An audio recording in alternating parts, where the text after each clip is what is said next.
الله نحمده ونستعينه ونستغفره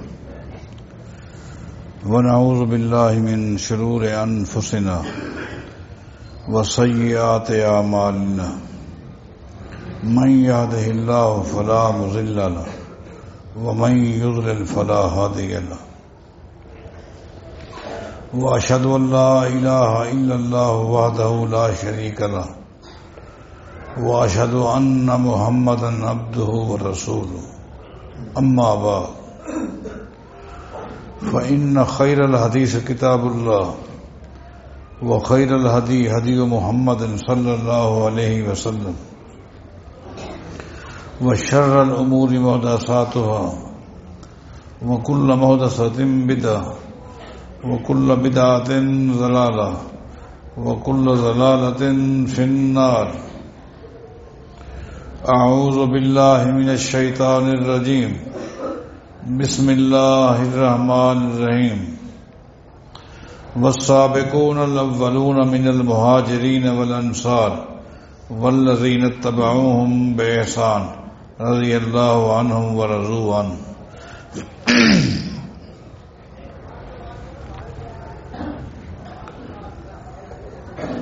سیدنا عمر بن خطاب رضی اللہ تعالی عنہ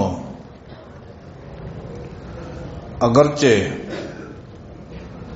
اپنی زندگی کے آخری دنوں میں بیمار نہیں تھے، لیکن پھر بھی ان کو اندازہ ہو گیا تھا کہ اب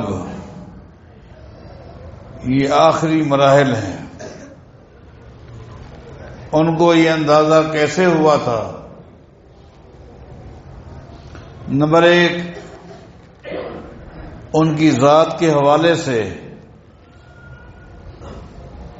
کئی ایک صحابہ کرام رضوان اللہ علیہم اجمعین نے خواب دیکھے تھے.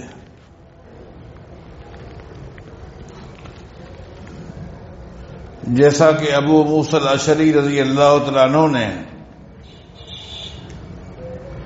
امیر عمر رضی اللہ تعالیٰ عنہ کے آخری دنوں میں خواب دیکھا. فرماتے ہیں کہ میں نے کیا خواب دیکھا؟ ایک پہاڑ ہے، اس پہاڑ کی چوٹی پر میں چڑھا، میں بڑی مشکل سے وہاں پہنچا. فَإِذَا رسول اللہ صلی اللہ علیہ وسلم، جب میں اس پہاڑ پہ چڑھا تو میں نے کیا دیکھا؟ وہاں اللہ کے رسول کھڑے ہیں صلی اللہ علیہ وسلم. الی جنبہ ابو بکر رضی اللہ عنہ، اور نبی علیہ السلام کے ساتھ ابو بکر صدیق بھی کھڑے ہیں رضی اللہ عنہ. فَإِذَا هُوَ يُومِئُ الی عمر أَن تَعَالَ، میں نے یہی دیکھا کہ نبی علیہ السلام سیدنا عمر کو اشارہ کر رہے تھے اور فرما رہے تھے انتال، بس کر، اب آ جا، اب آ جا. میری آنکھ کھل گئی. اسی طرح عوف بن مالک الاشجعی رضی اللہ عنہ نے بھی خواب دیکھا. بلکہ صحابہ کرام کے کیا خواب میں آپ کے سامنے پیش کروں، خود سیدنا عمر بن خطاب رضی اللہ تعالیٰ عنہ نے اپنے آخری دنوں میں خواب دیکھا تھا. یہ خواب پہلے بھی آپ سن چکے ہیں. سیدنا عمر بن خطاب رضی اللہ تعالیٰ عنہ جو علم کے سمندر تھے، خواب دیکھنے کے بعد اپنے خواب کی تعبیر کے لیے کوشش کی، لیکن ان کو اپنے خواب کی تعبیر معلوم نہ ہو سکی. آخر کار سیدنا عمر بن خطاب رضی اللہ عنہ اپنے خواب کی تعبیر معلوم کرنے کے لیے سیدہ اسماء بنت امیس کے پاس گئے تھے رضی اللہ عنہا.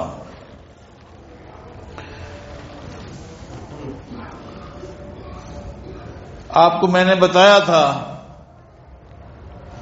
نبی علیہ السلام کے دور میں آپ کی امت میں خوابوں کی تعبیر کے علم کے بارے سب سے بڑی عالمہ یہی اسماء بنت امیس تھی۔ ہماری دینی بہنوں کو بھی اس پر غور کرنا چاہیے کہ دینی علم کا حاصل کرنا صرف یہ مردوں کی ذمہ داری نہیں ہے، خواتین کو بھی اس میں اپنا کردار ادا کرنا چاہیے۔ سلف صالحین میں جہاں دینی علوم مرد حاصل کرتے تھے، خواتین بھی دینی علوم حاصل کرتی تھیں۔ بلکہ آپ نے دیکھا ایک عظیم تابعی سعید بن مسیب کے بارے آتا ہے، جو بہت بڑے کبار تابعین میں سے ہیں، بہت بڑی تعداد میں صحابہ کرام ہیں جو ان کے استاد ہیں۔ بڑی مشہور بات ہے کہ ان کی کلاس میں ایک ہونہار محنتی ریگولر علم حاصل کرنے والا طالب علم اچانک غائب ہو گیا اور 2 دن تک کلاس میں نہ آیا۔ جب طالب علم یا طالبہ غیر حاضر ہو جائے تو معلم یا معلمہ پر ایک بڑا اثر پڑتا ہے، اس کو بڑی فکر ہو جاتی ہے۔ 2 دن کے بعد جب طالب علم آیا تو سعید بن مسیب رحمہ اللہ نے اس سے پوچھا، لگاتار 2 دن تو نہ آیا، کہاں تھا؟ اس نے کہا کہ میری بیوی فوت ہو گئی تھی، تو اس کی تجہیز تکفین، اسی طرح جیسے جیسے عزیز و اقارب کو پتہ چلتا گیا وہ آتے رہے، ایسا مصروف ہو گیا 2 دن تک نہ آ سکا۔ شیخ نے کہا ٹھیک ہے، آج پڑھائی کے بعد جب آپ جانے لگیں تو مجھ سے ملے بغیر نہ جانا۔ پڑھنے کے بعد طالب علم استاد کے پاس آیا، سعید بن مسیب رحمہ اللہ کے پاس۔ استاد نے اس کا ہاتھ پکڑا، سیدھا اپنے گھر لے گیا اور کہا کہ یہ میری جوان بیٹی ہے، تو اچھی طرح اسلام نے آپ کو حق دیا ہے، تو اس کو دیکھ لے، اور تجھے تیرا ذہن قبول کرے تو میں اس کا تیرے ساتھ نکاح پڑھا دیتا ہوں۔ طالب علم کے لیے ایک بہت بڑی اعزاز کی بات ہے، ایک وقت کے عظیم محدث کی بیٹی ایک عظیم گھرانے کے ساتھ منسلک ہو جانا، یہ بھی ایک نعمت ہے، ایک اعزاز ہے۔ موافقت کر لی بچے نے، شیخ نے اپنی بیٹی کا اس کے ساتھ نکاح پڑھا دیا اور کہا اب یہ تیری بیوی ہے، اس کو گھر لے کے جا تاکہ تیری تعلیم میں کوئی رکاوٹ نہ بنے۔ وہ اپنی بیوی کو لے کر گھر چلا گیا اور لگاتار کلاس میں آنا چھوڑ دیا۔ استاد کے لیے مسئلہ اور بھاری ہو گیا، یہ کیا ہو گیا؟ کئی دنوں کے بعد شاگرد آیا، لیکن اس انداز میں آیا جیسے کوئی کسی سے ملنے آتا ہے، پڑھنے کے موڈ میں نہیں تھا، ملاقات کے موڈ میں آیا۔ شیخ نے کہا اب تیرے لیے کیا مسئلہ تھا؟ وہ تو ایک شرعی عذر تھا، تو 2 دن نہ آیا، اب تیرے ساتھ کیا مسئلہ تھا؟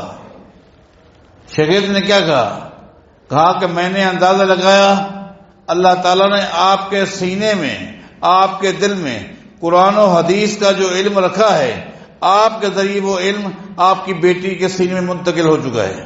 اب میں وہی گھر میں بیٹھ کر اپنی بیوی سے علم حاصل کر رہا ہوں، یہاں پڑھنے کے لیے آنے کی نوبت نہیں ہے۔ آپ غور کریں، صحابہ، تابعین، تبع تابعین کے دور میں مرد جس طرح علم حاصل کرتے تھے، خواتین بھی علم حاصل کرتی تھیں۔ آج ہمارے لیے تو یہ بڑی اعزاز کی بات ہے، ہمارے ملک میں، بالخصوص ہمارے شہر میں، بالخصوص میں اپنے اس حلقے کی بات کروں، بچیوں کے لیے ایک عظیم ادارہ بن چکا ہے، مرکز اصحاب الکہف الاسلامی، جو اسی مرکز کے ساتھ منسلک ہے۔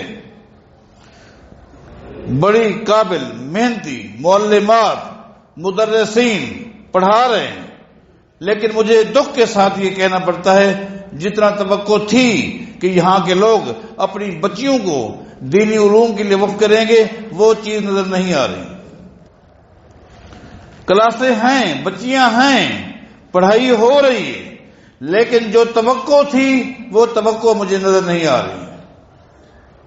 اللہ کے لیے اب بھی میں آپ سے یہی کہوں گا، آپ سے بھی، دینی بہنوں سے بھی یہی کہوں گا، اس موقع سے فائدہ اٹھائیں اور اپنی بچیوں کو، یہ 5 سالہ کورس ہے، انقلاب آئے گا، انقلاب ان بچیوں کی تعلیم کے ذریعے۔ دنیا میں آنے والا شخص، چاہے وہ کل اس نے ڈگری حاصل کر لی، وہ پروفیسر بن گیا، وہ ڈاکٹر بن گیا، وہ تاجر بن گیا، لیکن سب نے سب سے پہلے جو علم حاصل کیا ہے وہ ماں کی گود میں کیا ہے۔ اگر ماں کی گود قرآن و حدیث کے علم والی ہوگی تو اس گود سے جو پہلی تربیت گاہ ہے، علم حاصل کرنے والا، تربیت حاصل کرنے والا بچہ موحد ہوگا، اس کے پاس عقیدہ ہوگا، عقیدے کی فہم ہوگی۔ اس میں آپ لوگ کیوں دلچسپی نہیں ہے؟ یہ دکھ کے ساتھ بار بار کہہ رہا، اس پر آپ نظر ثانی کریں، اپنی بچیوں کو آپ بھیجیں۔ واپس آتے ہیں، اسماء بنت امیس جو جعفر طیار کی بیوی تھی، جب وہ شہید ہو گئے، ان کا نکاح خود نبی علیہ السلام نے ابوبکر صدیق کے ساتھ پڑھا دیا تھا۔ جب ابوبکر صدیق فوت ہو گئے تو اسماء بنت امیس کا نکاح سیدنا علی کے ساتھ ہوا تھا رضی اللہ عنہ۔ سیدنا عمر ان کے دروازے پر گئے اور کہا میں نے خواب دیکھا ہے، آپ میرے خواب کی تعبیر بتائیں، کیا خواب دیکھا ہے؟ سیدنا عمر نے کہا کہ میں نے خواب دیکھا ہے، ایک مرغا ہے جس کا رنگ سرخ ہے، سرخ رنگ کا مرغا ہے جو مجھے ٹھونگے مار رہا، مجھے کوئی سمجھ نہیں آ رہی کہ مرغا سرخ رنگ کا مجھے ٹھونگے مار رہا ہے، اس کا مطلب کیا ہے؟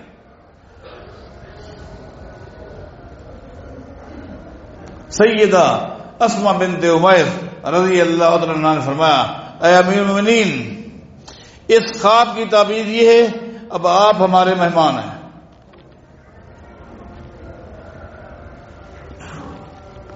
آپ ہمارے مہمان ہیں، اور سرخ رنگ کا جو مرغا تھا اس کا مطلب یہ اللہ آپ کو شہادت دے گا، لیکن آپ کو شہید کرنے والا مسلمان نہیں ہوگا۔ میں کہہ رہا تھا سیدنا عمر کو اندازہ ہو گیا تھا، صحابہ کرام کے خواب، خود امیر عمر کا خواب، اندازہ ہو گیا تھا کہ اب میں مسافر ہوں، مہمان ہوں۔ اس کے بعد کیا ہوا؟ امیر عمر نماز کے وقت آئے، نماز پڑھائی اور لوگوں سے ایک سوال کیا جو بارہا آپ اہل علم سے سن چکے ہیں۔ یہ خواب صحیح بخاری میں موجود ہے، مسجد نبوی بھری ہوئی ہے۔ سیدنا عمر بن خطاب رضی اللہ عنہ نے سوال کیا، ایکم یحفظ قول رسول اللہ صلی اللہ علیہ وسلم فی الفتنۃ؟ نبی علیہ الصلوۃ والسلام نے فتنوں کے متعلق ایک حدیث بیان کی تھی کہ میری امت میں فتنے کھڑے ہو جائیں گے۔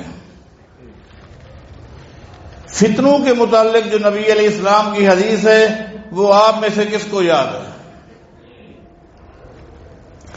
امیر عمر رضی اللہ عنہ کو یہ حدیث آتی تھی، ان کو وہ حدیث یاد تھی، لیکن وہ چاہتے تھے کہ یہ حدیث میں کسی اور کی زبان سے سنوں، کوئی اور یہ حدیث سنائے۔ مجلس میں صحابہ کرام تابعین موجود ہیں. حذیفہ بن یمان رضی اللہ عنہ فرماتے ہیں انا احفظہ کما قال. فتنوں کے متعلق نبی علیہ السلام کی جو حدیث ہے جس کے متعلق آپ نے پوچھا ہے وہ حدیث مجھے آتی ہے, مجھے یاد ہے. سیدنا عمر نے فرمایا ہاتھ انک لجری. حذیفہ وہ حدیث سناؤ. بڑی ہمت کی بات ہے کہ تو نے حدیث یاد کی ہوئی ہے, حدیث سناؤ.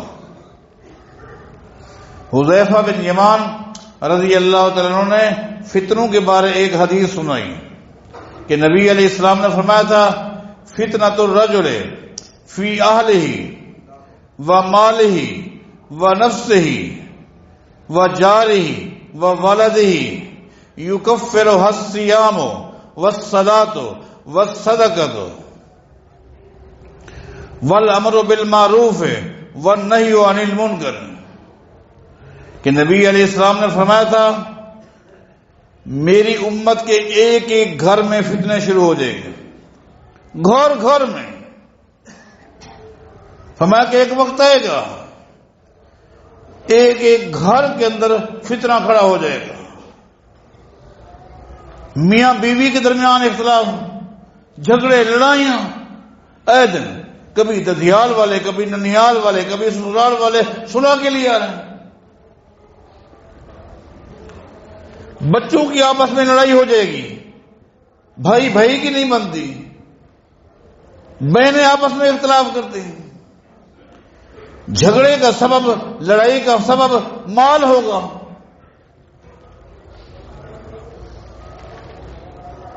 پڑوسیوں سے بڑی تکلیف ہوگی, انسان پریشان ہوگا. دائیں بائیں رہنے والا پڑوسی عجیب دین کا مالک ہے.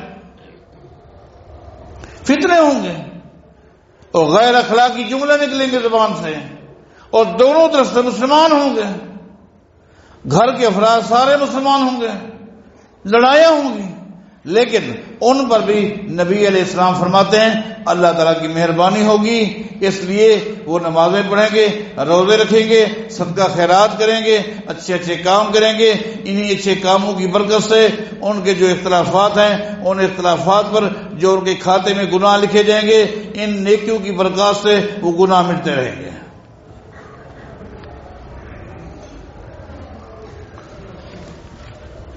سیدنا عمر رضی اللہ تعالیٰ عنہ نے حدیث سننے کے بعد فرمایا حذیفہ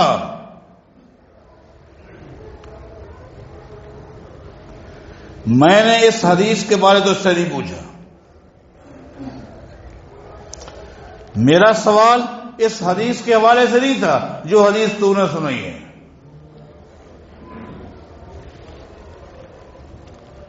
ولیکن ارید الفتنۃ التی تموج کموج البحر, میں نے تم سے سوال کیا ہے اس حدیث کے بارے. اس کا مطلب یہ امیر عمر کو وہ حدیث بھی یاد تھی. میں نے اس حدیث کے بارے تم سے سوال کیا ہے جس میں نبی علیہ السلام نے فرمایا تھا جب میری امت میں فتنے شروع ہو جائیں گے وہ فتنے ایسے ہوں گے تموج کموج البحر, جس طرح سمندر کی لہریں ہوتی ہیں سمندر کی لہروں کی طرح وہ فتنے ہوں گے. ایک حدیث میں آتا ہے بارش کی قطروں کی طرح وہ فتنے ہوں گے. سمندر کی موج جو سمندر کے کنارے کے قریب ہوتی ہے وہ اونچی ہوتی ہے. آدمی سمجھتا ہے اگر میں اس لہر سے بچ گیا, اس موج سے بچ گیا, پیچھے آسانی ہے, لیکن پچھلی لہر اس سے خطرناک بن کے آتی ہے. بارش کی قطرے لگاتار آتے ہیں تو نبی علیہ السلام نے فرمایا تھا وہ فتنے جب شروع ہوں گے جس طرح سمندر کی لہریں ختم نہیں ہوتی, ایک کے بعد دوسری لہر, دوسری کے بعد تیسری, چوتھی, پانچویں. فرمایا کہ وہ جب فتنے شروع ہو جائیں گے فتنے ختم نہیں ہوں گے حتیٰ کہ قیامت قائم ہو جائے گی. حذیفہ وہ حدیث سناؤ جب یہ شروع ہو جائیں گے فتنے پھر ختم نہیں ہوں گے. یہ تو فتنے ہیں جو ختم ہو جاتے ہیں. میاں بیوی کے درمیان صلح ہو جاتی ہے، مہینہ 2 مہینہ سکون سے گزر جاتے ہیں. بھائیوں کے درمیان بھی صلح کرا دی جاتی ہے، ہمسائے کی غلط فہمی بھی دور ہو جاتی ہے. مجھے وہ حدیث سناؤ جس میں ان فتنوں کا ذکر ہے جب شروع ہوں گے تو ختم نہیں ہوں گے حتیٰ کہ قیامت آ جائے گی. حذیفہ بن یمان رضی اللہ تعالی فرماتے ہیں، امیر المومنین اس حدیث کے بارے آپ کیوں پوچھتے ہیں؟ ابھی اس فتنے کو دیر ہے. ان بینک و بینہا بابا مغلقا، یہ الفاظ صحیح بخاری کے ہیں. وہ فتنے سر اٹھا چکے ہیں، جو فتنے سمندر کی لہروں کی طرح ہیں، بارش کے قطروں کی طرح جو فتنے ہیں نا، جو ختم نہیں ہوں گے، وہ سر اٹھا چکے ہیں. لیکن ابھی تک وہ فتنے مسلمانوں کی صفوں میں داخل نہیں ہوئے. کیوں؟ ان بینک و بینہا بابا مغلق، اس لیے ان فتنوں کے آگے ایک مضبوط دروازہ ہے. ان فتنوں کے آگے ایک دروازہ ہے اور وہ دروازہ بند ہے، مغلق ہے. اس دروازے نے ان فتنوں کو روکا ہوا ہے، بڑا مضبوط دروازہ ہے. اس دروازے میں ایسی قوت ہے کہ فتنوں میں ہمت نہیں کہ کوئی وہ فتنہ اس امت میں داخل ہو جائے. آگے کیا بنے گا؟ ایکسر الباب ام یفتح. سید عمر چونکہ جانتے تھے لوگ بیٹھے ہیں، موجود ہیں، امیر عمر سوال پہ سوال کر رہے ہیں. کس سے؟ حذیفہ بن یمان رضی اللہ تعالیٰ عنہ. ایکسر الباب ام یفتح. اے حذیفہ، یہ جو آپ نے بتایا ہے ان فتنوں کے آگے ایک دروازہ ہے جو بند ہے، لہذا کوئی فتنہ اس امت میں اس وقت تک داخل نہیں ہو سکتا جب تک یہ دروازہ بند ہے. تو کیا کوئی ایسا وقت آئے گا یہ دروازہ کھل جائے گا؟ ایسا لگتا ہے ایک وقت آئے گا اس دروازے کو کھول دیا جائے گا. کیا یہ دروازہ کھول جائے گا، کھول دیا جائے گا، یا کہیں ایسا تو نہیں دروازے کو توڑ دیا جائے گا؟ کیا بنے گا؟ قال بل یکسر.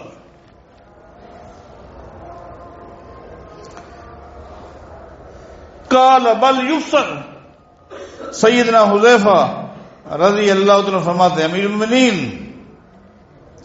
اس دروازے کو کھولا نہیں جائے گا، یہ کھلے گا نہیں، بلکہ ایک وقت آئے گا اس دروازے کو توڑ دیا جائے گا. اس دروازے کو توڑ دیا جائے.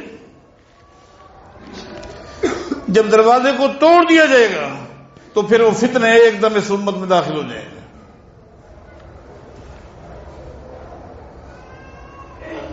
سیدنا عمر نے آخری بات کہی، اگر دروازے کو کھول دیا جاتا تو پھر امید تھی کہ پھر دوبارہ دروازہ بند کر دیا جائے گا.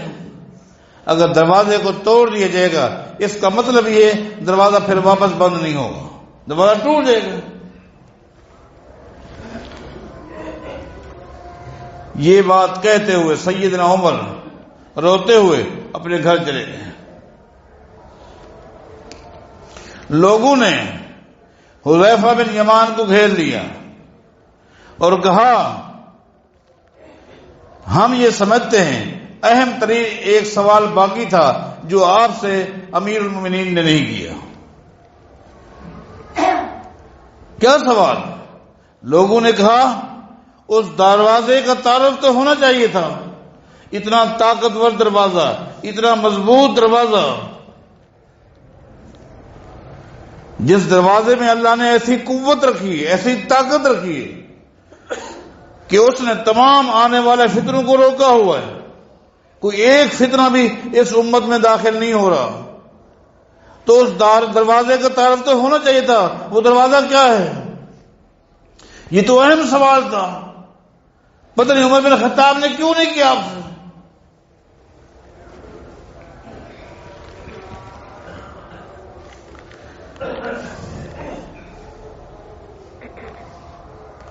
حذیفہ بن یمان نے کہا رضی اللہ عنہ، اصل میں امیر عمر نے وہ سوال اس لیے نہیں کیا، اس امت میں سب سے زیادہ اس دروازے کو جاننے والے عمر بن خطاب خود ہے.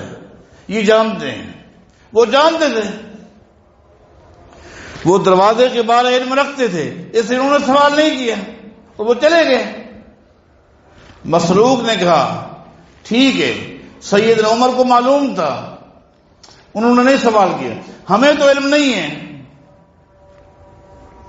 ہمیں تو پتہ نہیں وہ دروازہ کیا ہے، آپ ہمیں تو بتائیں. فقال هو عمر، حذیفہ بن یمان نے کہا اس دروازے کا نام عمر بن خطاب ہے رضی اللہ.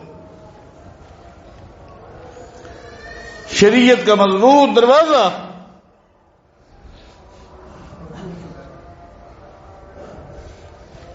اس میں امیر عمر کی عظمت موجود ہے، شان موجود ہے، جو اللہ نے ان کو ایک مقام دیا، روب دیے، موجود ہے.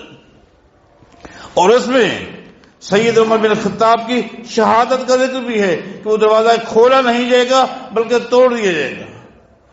شہادت کا بھی حوالہ موجود ہے. آگے چلتے ہیں.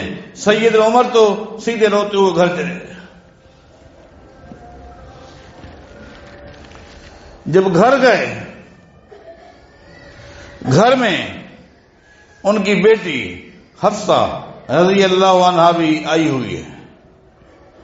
حد درجہ اپنی اس بیٹی کے ساتھ محبت کرتے ہیں. اولاد تو پیاری ہوتی ہے. حفصہ سے حد درجہ امیر المومنین عمر بن خطاب اس سے بھی محبت کرتے ہیں. وہ ان کی بیٹی بھی ہیں اور ام المومنین بھی ہیں. حفصہ نبی علیہ السلام کی بیوی تھی، ام المومنین ہیں. اس لیے اپنی پوری اولاد میں سب سے زیادہ محبت کے ساتھ ساتھ امیر عمر جن کا احترام کرتے تھے وہ سید حفصہ ہے رضی اللہ عنہ. وہ گھر میں آئی ہوئی ہے. سید عمر گئے، بیٹی سے ملے اور جا کر چارپائی پر بیٹھ گئے.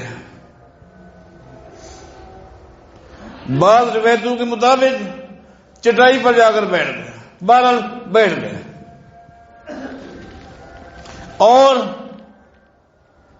اللہ سے دعا مانگنے لگے. اس دعا کے الفاظ کیا ہیں؟ اللہم ارزقنی شہادتا فی سبیلک وجعل موتی فی بلد رسول. اے اللہ میری درخواست ہے مدینہ الرسول کے اندر، مدینہ طیبہ کے اندر مجھے شہادت کی موت نصیب فرما. سیدہ حفصہ کہتی ہیں میں نے آگے سے اپنے باپ سے کہا انا یکون ذالک، انا یکون ذالک، بابا شہادت میدان جہاد میں ملتی ہے، میدان جنگ میں ملتی ہے. آپ نہ بدر کا حوالہ دیتے ہیں، نہ احد کا حوالہ دیتے ہیں، نہ احزاب کا، نہ حنین کا، نہ تبوک کا. بابا آپ کیا چاہتے ہیں؟ انا یکون ذالک. آپ کی یہ دعا مجھے سمجھ نہیں آ رہی کہ اے اللہ مدینہ کے اندر مجھے شہادت کی موت دے. کیا آپ چاہتے ہیں یہودی مدینہ پر حملہ کریں اور وہاں آپ کو شہید کیا جائے، عیسائی آ جائیں، مجوسی آ جائیں؟ مدینہ کے لیے تو امن کی دعا کرنی چاہیے. آپ مدینے میں شہادت مانگتے ہیں، یہ کیسے ہوگا؟ میں نے کہا تھا کہ سیدنا عمر اپنی بیٹی کا بہت احترام کرتے تھے، نہایت ہی احترام کے ساتھ سیدہ حفصہ کی گفتگو سنتے رہے۔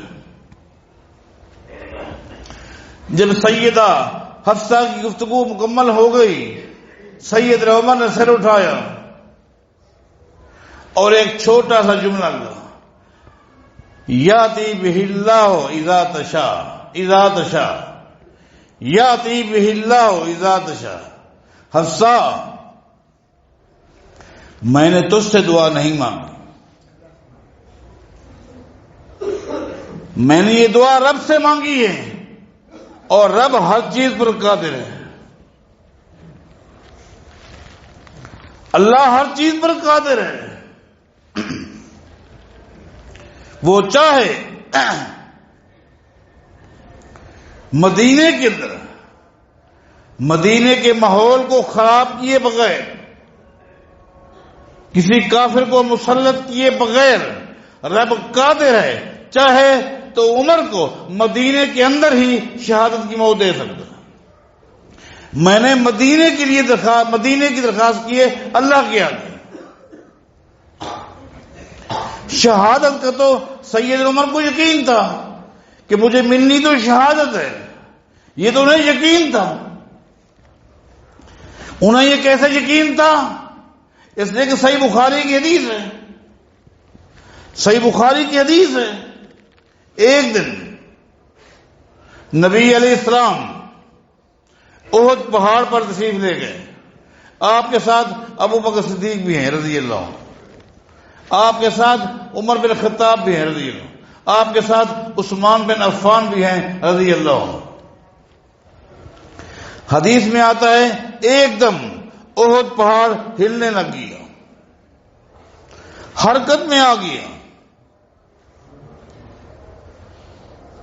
نبی علیہ السلام نے فرمایا تھا، اسبت احد، اسبت احد، احد، حرکت سے باز آ جا، مت ہل۔ یہ الفاظ صحیح بخاری کے ہیں، فَإِنَّمَا عَلَيْكَ نَبِيٌّ وَصِدِّيقٌ وَشَهِيدَانِ۔ تجھے پتہ نہیں آج تیری پشت پہ وقت کا ایک نبی ہے، ایک صدیق ہے، اور 2 شہید کھڑے ہوئے ہیں۔ یہ ہے ناطق وحی، نبی علیہ السلام کا فرمان اللہ کی وحی سے، اس کا کوئی تجربے کے ساتھ تعلق نہیں، قیاس سے کوئی تعلق نہیں، یہ 2 شہید ہوں گے۔ فرمایا احد پہاڑ حرکت سے باز آ جا، فَإِنَّمَا عَلَيْكَ نَبِيٌّ وَصِدِّيقٌ وَشَهِيدَانِ۔ ناطق وحی فرما رہے ہیں، جن کے بارے اللہ فرماتا ہے وَمَا يَنطِقُ عَنِ الْهَوَىٰ إِنْ هُوَ إِلَّا وَحْيٌ۔ میرے پیغمبر کی دینی گفتگو اللہ کی وحی سے۔ امیر عمر کو یہ تو یقین تھا اللہ مجھے شہادت دے گا، لیکن آج درخواست کر رہے ہیں مدینہ کی سرزمین میں، اے اللہ مجھے شہادت کی موت نصیب فرما۔ بس اس کے بعد کیا ہوا؟ جمعہ آ گیا، سیدنا عمر نے اپنی زندگی کا آخری جمعہ پڑھایا، اور اس جمعے کے اندر ساری باتیں بیان کی، حتیٰ کہ اپنے خواب کا بھی ذکر کیا کہ میں نے یہ خواب دیکھا، اور اسما بنت امیس نے اس خواب کی یہ تعبیر بتائی، پھر کچھ نصیحتیں کی، اپنے معاملات کو رکھا۔ اس کے بعد اگلا جمعہ نہیں آیا، اس سے پہلے ہی